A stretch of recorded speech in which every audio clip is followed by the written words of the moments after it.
السلام علیکم ویورز، میں ہوں ڈاکٹر عرفان اور آپ دیکھ رہے ہیں میرا یوٹیوب چینل۔ آج جس ٹاپک پہ ہم بات کریں گے وہ ہے ہائپوٹینشن۔ ہائپوٹینشن کس کو کہتے ہیں؟ جب بلڈ پریشر کسی بھی مریض کا کم ہو جاتا ہے تو اس کو ہائپوٹینشن کہتے ہیں۔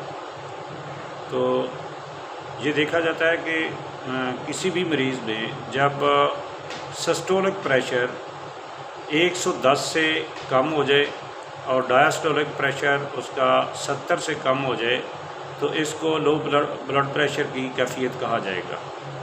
تو یہ کیفیت مستقل نہیں رہتی، بعض اوقات اس میں جو ہے نا ویریشن ہوتی رہتی ہے۔ تو اس کی وجوہات کیا ہوتی ہیں کہ جن وجوہات کی وجہ سے بلڈ پریشر لو ہو جاتا ہے؟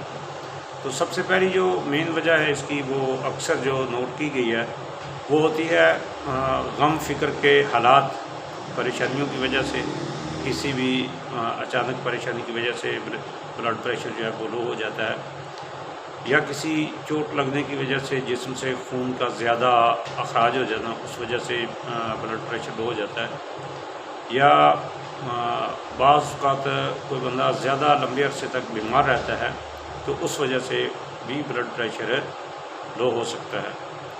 تو یہ چند ایک موٹی موٹی اس کی جو ہے نا وہ ہیں وجوہات جن کی وجہ سے یہ مسئلہ بنتا ہے۔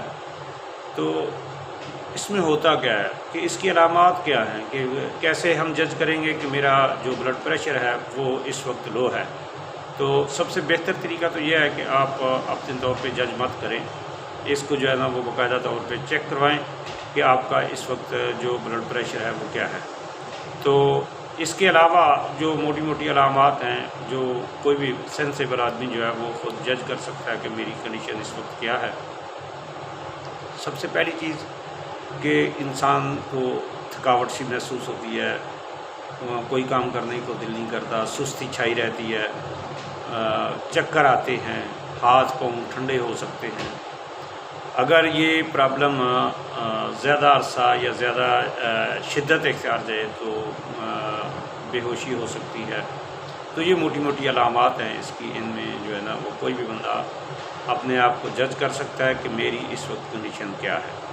تو اسی حوالے سے جو علاج ہے وہ میں ہمیشہ کی طرح سب سے جو بات اہم ہے وہ یہی کروں گا کہ ہومیوپیتھک طریقہ علاج میں اس کو بہت ہی سیف علاج ہے، جو بغیر کسی سائیڈ افیکٹ کے جو ہے نا وہ ہے۔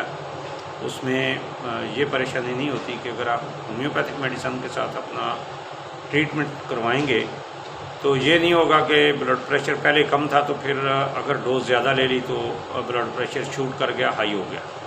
تو اس میں جو میڈیسن ہے وہ الحمدللہ بہت سیف طریقے سے کام کرتی ہیں، اور مریض کا جو بلڈ پریشر ہے وہ ایک لمٹ تک مینٹین کر دیتی ہیں۔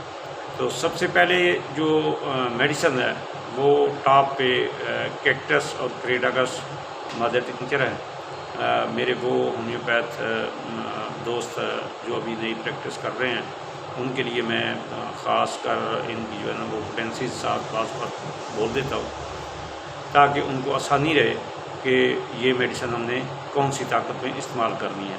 تو کیکٹس اور کریٹاکس جو ہے یہ دو ایسی میڈیسن ہیں کہ اگر بلڈ پریشر ہائی ہو تب بھی نارمل کر دیتی ہیں، اگر لو ہو تب بھی برابر کر دیتی ہیں۔ تو اس کے علاوہ کنڈیشن کے حساب سے کہ اگر مریض کسی اچانک غم فکر کی صورتحال پریشانی اچانک آئی، اس وجہ سے بی پی ڈاؤن ہو گیا، تو اس کے لیے اگنیشیا بہت اچھا کام کرتی ہے، میں ہمیشہ 1 میں استعمال کرتا ہوں۔